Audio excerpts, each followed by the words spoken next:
পুলিশের চাকরি করে একজন নবী বিদ্বেষী জঘন্য উক্তি করেছে।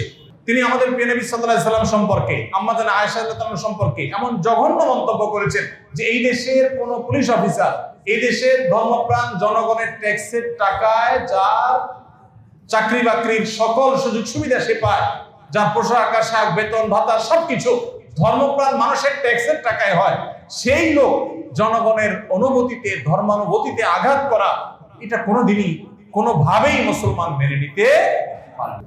প্রিয় নবী সাল্লাল্লাহু আলাইহি সাল্লাম সম্পর্কে যদি কেউ কটূক্তি করে, নোংরা কোনো কথা বলে, ইসলামের দণ্ডবিধিতে, ইসলামের আইনে এইরকম ব্যক্তি যদি তওবা করে ফিরে আসে, তাকে তওবার সুযোগ দেওয়ার কথা বলা আছে। যদি সে তওবা না করে তাহলে সর্বোচ্চ চরম শাস্তি তাকে দেওয়ার নির্দেশ ইসলাম দিয়েছে।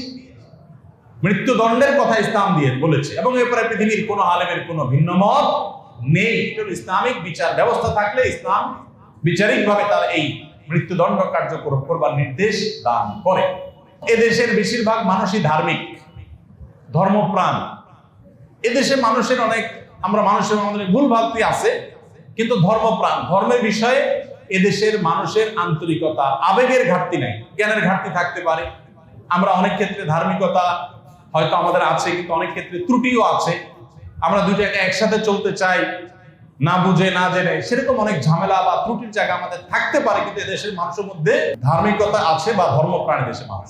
ধর্মপ্রাণ জনগণের ট্যাক্সের টাকায় চাকরি করবে একজন মানুষ, আর সেই ধর্মপ্রাণ জনগণের অনুভূতিতে আঘাত করবে, এটা কোনোভাবে কোনো যুক্তিতে মেনে নেওয়া যায় না।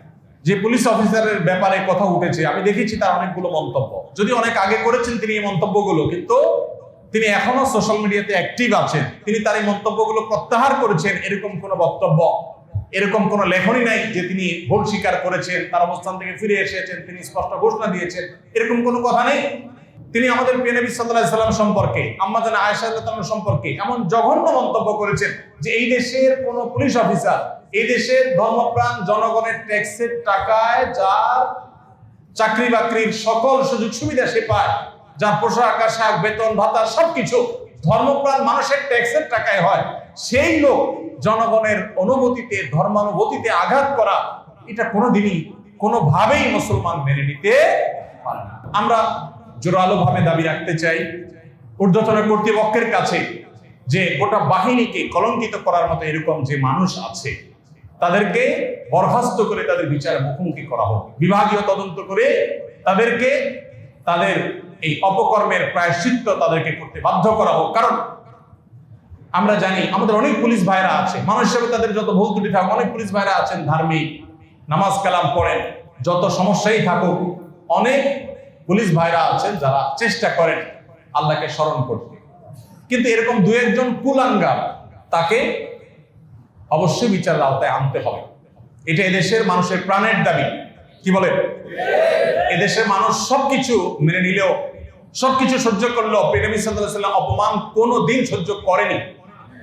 এদেশে প্রিয় নবী সাল্লাল্লাহু আলাইহি সাল্লামের অপমান সহ্য করার ইতিহাস কখনো আমাদের সংবিধানও কোনো মানুষের ধর্মীয় অনুভূতিতে আঘাত হানার অনুমতি আমাদেরকে দেয় না। এমনকি আমরা মুসলমানরাও অন্য কোনো ধর্মের মানুষের কোনো ধর্ম নিয়ে, ধর্মীয় ব্যক্তি নিয়ে কোনো কটূক্তি করা, নোংরা মন্তব্য করা, তাদেরকে হার্ট করতে পারে, হিট করতে পারে, এরকম কথা বলার শিক্ষা ইসলাম আমাদেরকে দেয় না। কোরআনে আল্লাহ তাআলা নিষেধ করেছে যে তোমরা